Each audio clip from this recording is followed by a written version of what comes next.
Hey guys, this is my first video and I'm gonna do a little review on a laptop that I personally own. This Zenbook UX330UA by ASUS. It's an Ultrabook that is super thin and light and very affordable. I've been using it for a little bit over a month now, and so far very satisfied with it. And I'm actually just gonna go ahead and say this. I think this is the Ultrabook that has the best value in today's market. And the main reason why I'm doing this video is because I feel like this laptop is not getting enough credit that it deserves. And for some reason I don't really see other reviewers talk about it. So here we go. Let's start by looking at some rigid numbers of this Zenbook.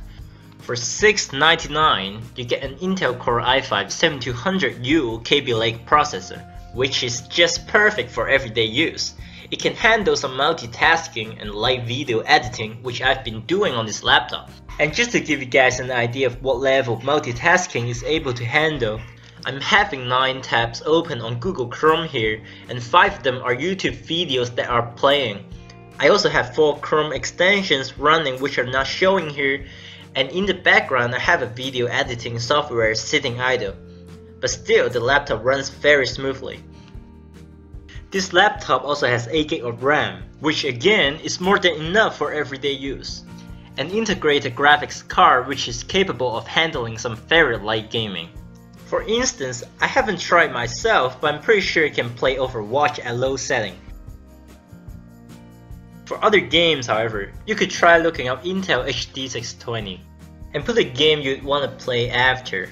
And chances are there are already people who've tried playing this exact game with this graphics card and have some feedback on their experience. And now all you have to do is to see how it performs and if you could live with it. Now onto the display. It has a Full HD IPS matte screen and is definitely my favorite thing about this laptop. Firstly, the color accuracy is superb. It covers 98% of the sRGB color gamut as well as 76% of Adobe RGB. And to illustrate how impressive that is on a 13-inch laptop, even the QHD screen on the XPS 13 cannot match it, covering only about 93% and 72% respectively. On top of that, the viewing angle of the screen is just amazing. I actually don't think my iPhone camera here does it justice at all. And in reality, you should expect to have to almost go behind the screen to not be able to see it displaying in accurate colors, and I was really amazed by that.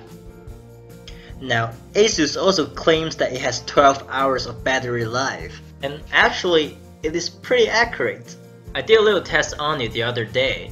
I started at 99% of battery left at 7:25 PM.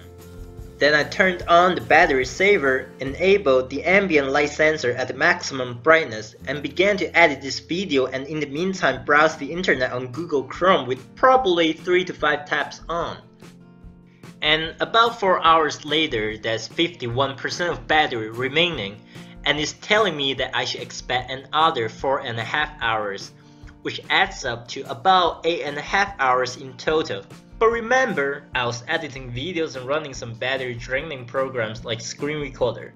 So if you're only surfing the web and writing on Microsoft Word, you should expect more than 10 hours of battery life on average. To give you some insight into something that's not necessarily on paper, I have to tell you that the build quality of this laptop is really great. According to ASUS, it's made of aluminum alloy throughout, including the lid, bezel, keyboard, and base. And every inch of this laptop feels very sturdy and well built. Now, no one knows if the inside of the laptop is gonna fail on you in 2 years or so, because it's a pretty new laptop. But I can at least tell you that the exterior is very solid and durable. But just like any other laptops, it's not perfect, and eventually it's all gonna come down to whether you think the good outweighs the bad here. And the first limitation on this laptop that I'm gonna talk about is the fact that it does not have a Thunderbolt 3 port. It does have a USB-C port though, but they're by no means equivalent, because Thunderbolt 3 is about 8 times faster, and it can do so much more, which is why it's probably the future of computers. Another thing that you may find unsatisfactory about this laptop is the screen brightness if you plan to use your laptop outdoors all the time. Despite the matte display, at only 280 nits, It is just about enough for outdoor use at sunset, and at noon under direct sunlight, you should expect to have a very mediocre experience using it outdoors. It is doable, but still far from perfect.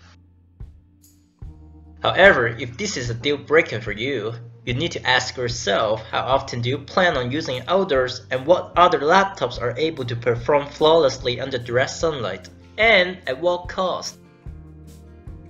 Finally, while the touchpad on this laptop is by no means awful, compared to the one on the MacBook Air, this touchpad offers more friction, which in this case I don't find to be a good thing because it makes it harder to travel from one point to another.